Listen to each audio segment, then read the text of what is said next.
Assalamualaikum warahmatullahi wabarakatuh. Selamat pagi teman-teman semua. Teman-teman, kita hari ini akan belajar tentang analisis regresi, yaitu analisis yang akan menguji hubungan antara satu variabel dependen dengan dua prediktor atau dua variabel independen. Analisis ini biasanya digunakan untuk analisis yang sudah sedikit advance, yaitu sudah lebih tinggi daripada analisis korelasi seperti biasanya. Untuk tujuannya, terus kemudian contoh hipotesisnya, teman-teman bisa lihat di PPT yang sudah saya lampirkan, karena pada kali ini di video ini saya akan mempraktekkan beberapa hal yang harus teman-teman lakukan sebelum teman-teman melakukan analisis regresi dengan menggunakan dua prediktor. Nah, teman-teman di PPT atau di modul yang sudah teman-teman miliki, di sana ada lampiran terakhir yang berisi tiga variabel, yaitu motivasi kerja, persepsi terhadap imbalan, dan kepuasan kerja. Nah, data-data itulah yang akan kita gunakan untuk kita lakukan analisis regresi ini.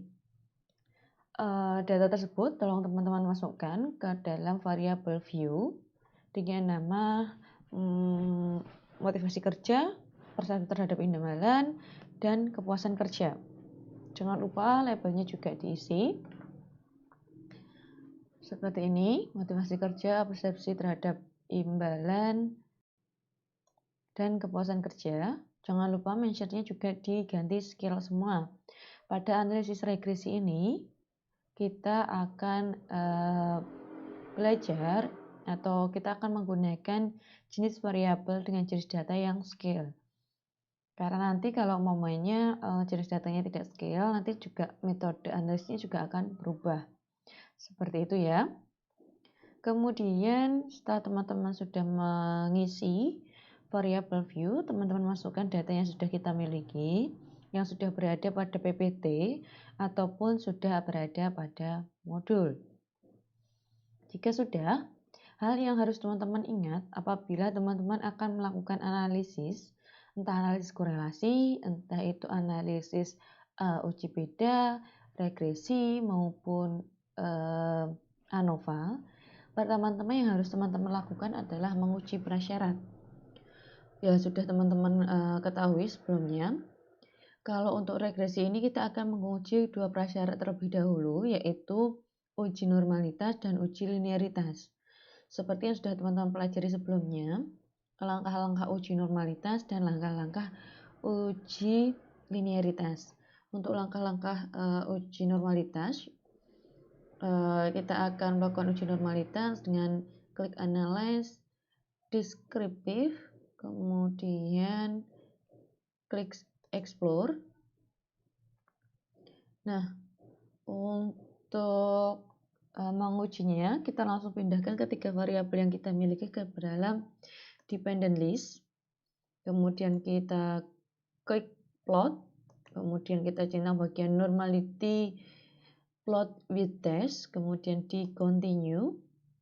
Kita langsung oke saja, karena untuk analisis uji normalitas teman-teman sudah tahu langkahnya. Teman-teman oke, kita tunggu hasilnya. Sebentar. Oke, kita sudah dapat melihat hasil dari uji korelasi, prasyarat normalitas. Di sini kita mendapatkan bahwa nilai signifikansi pada motivasi kerja yaitu sebesar 0,165. Hal ini bisa dinyatakan bahwa nilainya lebih besar dari 0,050 sehingga variabel motivasi kerja dapat dinyatakan berdistribusi normal. Sedangkan pada variabel persepsi terhadap imbalan, nilai signifikansinya adalah 0,184. Hal ini juga dapat dinyatakan bahwa lebih dari 0,050, yang artinya bahwa variabel persepsi terhadap imbalan itu berdistribusi normal. Sedangkan pada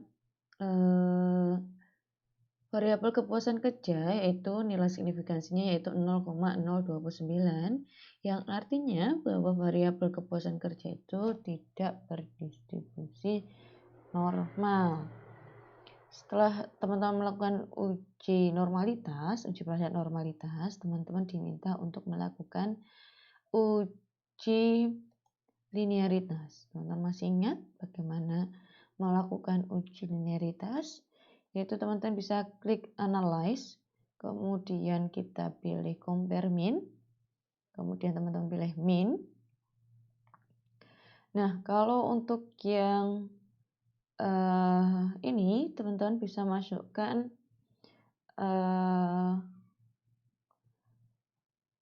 kepuasan kerja sebagai variabel dependent, kemudian motivasi dan persepsi terhadap imbalan teman-teman bisa masukkan ke variabel independent list.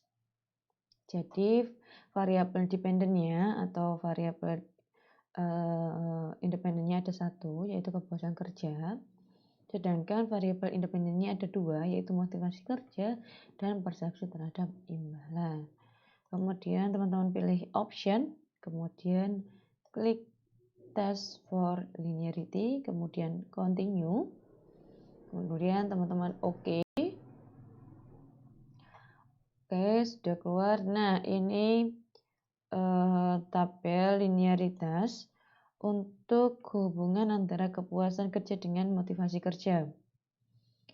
Teman-teman bisa lihat apakah ada hubungan antara keduanya itu linear. Teman-teman bisa lihat di sini bahwa besaran linearitasnya nilai F-nya 21,995 dengan signifikansi 0,003 sesuai dengan kaidah linearitas.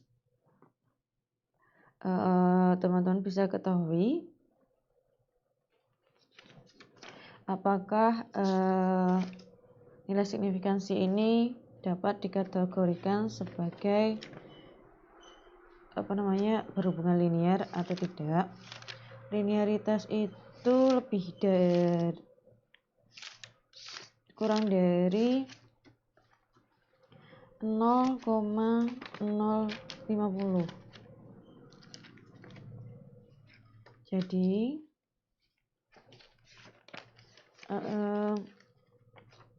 data ini dapat dikategorikan bahwa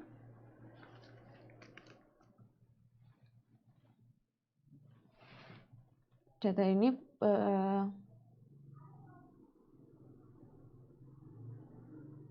dinyatakan memiliki hubungan yang linear karena nilainya kurang dari 0,050.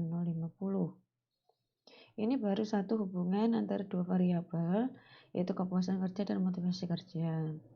Jadi ada satu lagi uji linearitas yang harus kita lihat, yaitu linearitas antara kepuasan kerja dengan persepsi terhadap imbalan.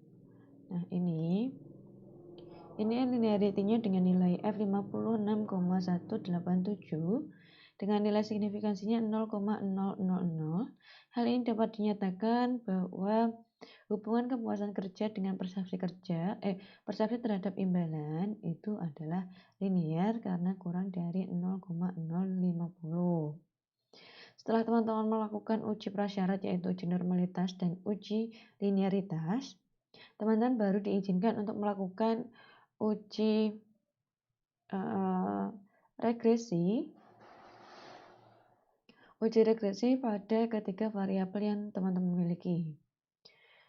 Apa saja langkah-langkahnya? Pertama, teman-teman klik analyze, kemudian teman-teman pilih regression dan pilih yang linear. Nah, ini muncul satu kotak dialog tentang linear regression. Teman-teman masukkan kepuasan kerja sebagai dependent variabel, kemudian masukkan kedua variabel motivasi kerja dan persepsi terhadap imbalan ke bagian dependent.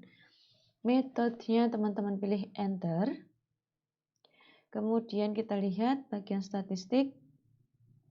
Teman-teman bisa centang atau pilih R-square change, descriptive, part and partial correlation, dan collinearity diagnosis. Kemudian bisa teman-teman continue. Kemudian teman-teman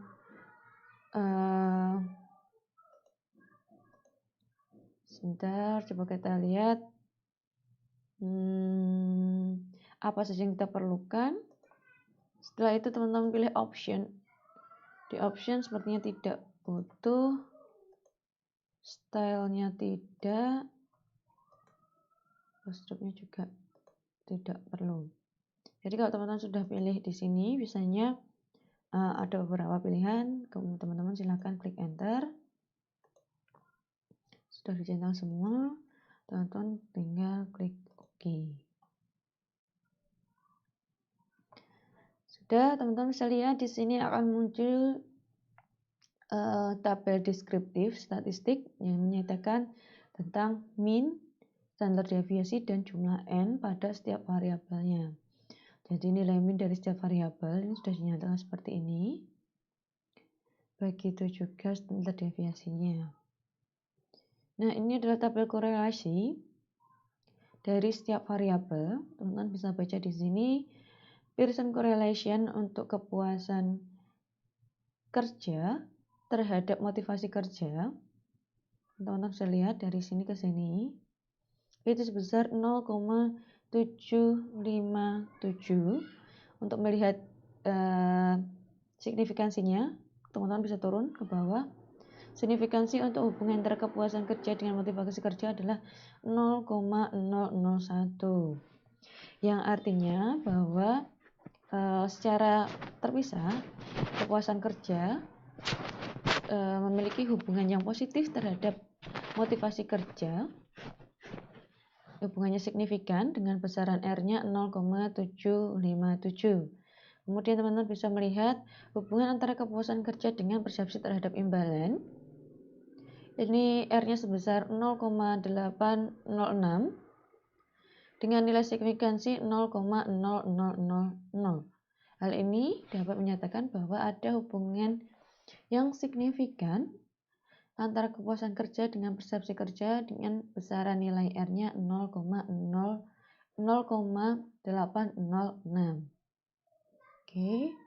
Jadi teman-teman bisa melihat nilai atau besaran koefisien korelasinya dari bagian atas di bagian kolom Pearson correlation, sedangkan korelasinya di bagian bawahnya ini adalah nilai signifikansinya untuk menyatakan apakah ada hubungan yang signifikan atau sebenarnya tidak ada hubungan. Seperti itu, ini tadi metodenya enter. Nah, ini adalah besaran nilai R atau hubungan dari ketiga variabel tersebut dengan nilai R-square-nya 0,700. Teman-teman bisa lihat di sana.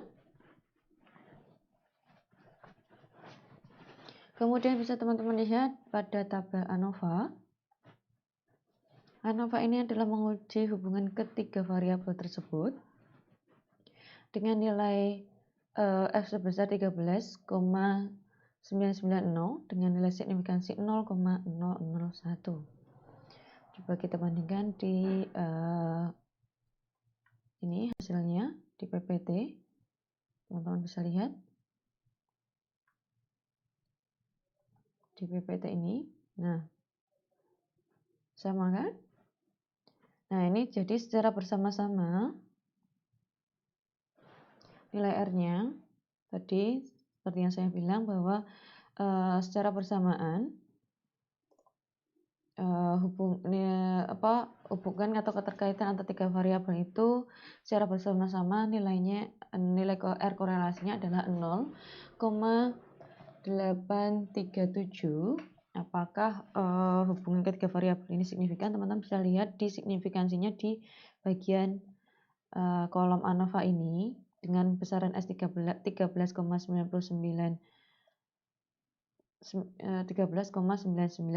signifikansinya 0,001. Berarti nilai R sebesar 0,837 ini memiliki hubungan signifikan yaitu 0,000. Jadi hubungan ketiga variabel tersebut signifikan karena kurang dari 0,050. Jadi kalau untuk hubungan tiga variabel atau within subject di dalamnya, kalau tadi di bagian tabel korelasi ini adalah hubungan antar dua variabel dulu, yaitu kepuasan kerja dengan motivasi, kepuasan kerja dengan persepsi terhadap imbalan. Kalau di kolom summary, model summary ini menyatakan bahwa besaran koefisien dari hubungan ketiga variabel. Sedangkan apakah koefisien ini hubungan ketiga variabel ini bisa dinyatakan signifikan atau tidak, itu bisa dilihat di tabel bagian ANOVA. Bagian signifikansinya itu apakah dia dalam uji signifikansi dia signifikan atau tidak. Dinyatakan signifikan ketika dia kurang dari 0,050. Kaidahnya seperti kaidah pada kaidah signifikansi korelasi ya, seperti biasa. Kemudian di bagian tabel koefisien, pada tabel koefisien ini teman-teman sudah menggunakan rumus. Kalau di PPT itu rumusnya adalah di PPT itu rumusnya ini A plus B OY sama dengan A plus B X1 kali C X2. Y adalah dependent, A adalah konstanta. Nah, coba kita besarkan ya. Ini rumusnya. Rumusnya ini. Y adalah variabel dependentnya, atau kalau kita miliki adalah kepuasan kerja. Kemudian A adalah konstanta. Bx1, B itu adalah konstanta untuk independen 1, kemudian C adalah konstanta untuk independen 2. A ini konstanta yang teman-teman bisa lihat pada tabel koefisien, yaitu besarnya adalah minus 1,611. Kemudian B itu adalah besaran konstanta pada variabel independen nomor 1, yaitu motivasi kerja, yaitu sebesar 0,117. Kemudian untuk CX2 yaitu konstanta untuk variabel independen kedua, yaitu 0,172. Maka teman-teman masukkan angka-angka tersebut ke dalam rumus. Yang tadi rumusnya adalah Y sama dengan A plus BX1 plus CX2. Jadi Y sama dengan minus 1,611 plus 0,117 X1 plus 0,172 X2. Dari taraf signifikansi dapat dilihat bahwa prediktor yang dapat digunakan sebagai dasar prediksi dari kepuasan kerja adalah persepsi terhadap imbalan dengan nilai P 0,044. Jadi di sini teman-teman bisa lihat bahwa dari setiap prediktor atau variabel independen ada nilai signifikansinya. Nah, inilah nilai signifikansinya di sini.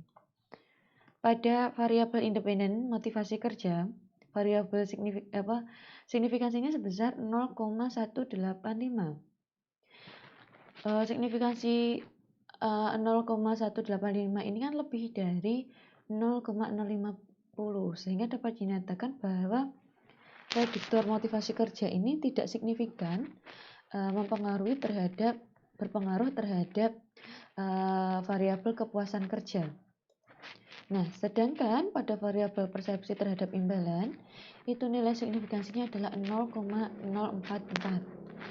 Signifikansi ini lebih kecil daripada 0,050, sehingga dapat dinyatakan bahwa variabel persepsi terhadap imbalan ini memiliki pengaruh yang signifikan atau hubungan yang signifikan terhadap kepuasan kerja.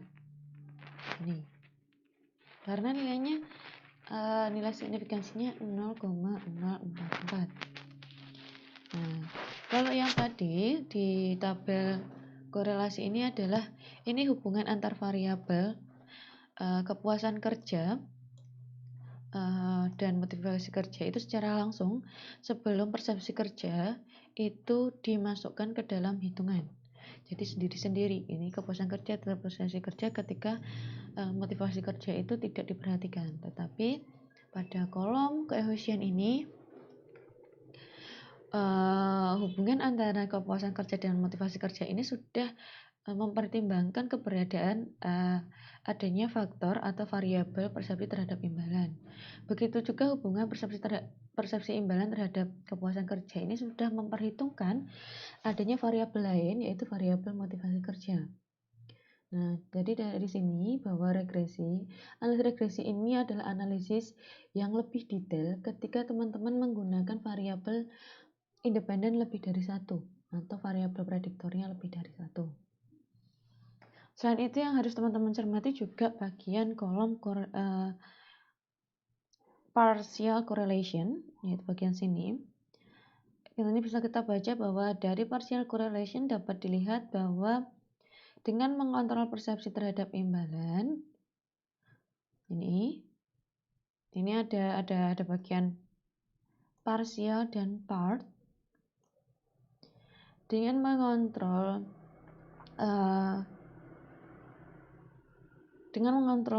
persepsi terhadap imbalan, maka hubungan kepuasan kerja dan motivasi kerja nilai R-nya itu sebenarnya hanya 0,367 ketika kita sudah mempertimbangkan adanya variabel lain, yaitu persepsi terhadap imbalan. Kalau yang dikorelasi ini kita belum memasukkan bahwa hubungan antara kepuasan kerja dan motivasi kerja besarannya adalah 0,757 karena kita tidak memikirkan adanya atau mengontrol adanya variabel lain, yaitu variabel persepsi terhadap imbalan.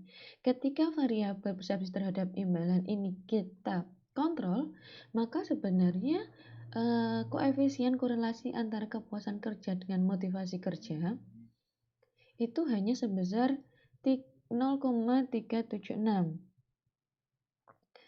Kemudian untuk hubungan antara persepsi terhadap imbalan dengan kepuasan kerja dan mengkontrol variabel motivasi kerja, maka sebenarnya besaran koefisien korelasinya hanya sebesar 0,545. Yang sebelumnya hubungan atau besaran koefisien antara kepuasan kerja dan persepsi terhadap imbalan itu sebesar 0,806. Seperti itu. Jadi kalau kita menggunakan korelasi Pearson correlation, sebenarnya besaran koefisien korelasi ini masih dipengaruhi oleh variabel-variabel lain yang pada saat itu tidak kita kontrol. Nah, ketika teman-teman melakukan analisis regresi berganda, maka kita sudah tahu variabel apa saja yang akan kita kontrol. Sehingga hubungan antara variabel dependen dengan independen dengan mengontrol variabel lain itu kita sudah lebih jelas sebenarnya seberapa besaran koefisien korelasinya itu berapa dengan mengontrol variabel di luar variabel yang sedang kita uji. Jadi variabel analisis regresi ini sudah menggunakan dua variabel prediktor atau dua variabel independen. Seperti itu. Jadi sampai sini teman-teman akan diminta untuk membaca beberapa tabel. Jadi kalau kemarin teman-teman hanya membaca tabel-tabel untuk hanya beberapa tabel saja. Kalau sekarang teman-teman diminta untuk lebih jeli lagi untuk membaca beberapa tabel, karena teman-teman harus membaca uji prasyarat dulu. Ada 2 uji prasyarat yang harus teman-teman lakukan. Kemudian teman-teman akan membaca hasil analisis regresi itu ada minimal ada satu tabel deskriptif analisis, kemudian ada tabel korelasi, kemudian tabel model summary, ANOVA, dan koefisien. Jadi untuk tugas analisis regresi berganda, teman-teman harus membaca hasil uji prasyarat. Yang pertama yaitu uji prasyarat normalitas, yang kedua adalah uji prasyarat linearitas.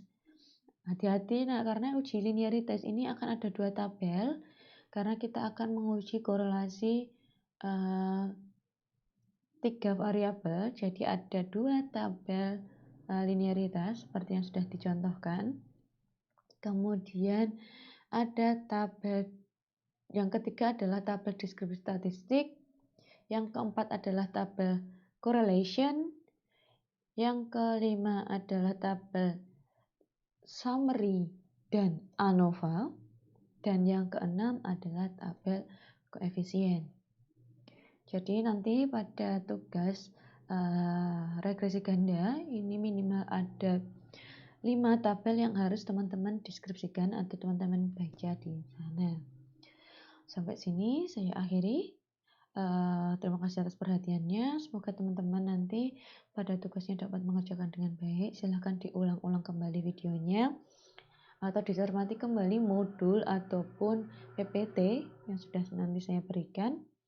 Terima kasih atas perhatiannya. Saya tutup. Wassalamualaikum warahmatullahi wabarakatuh.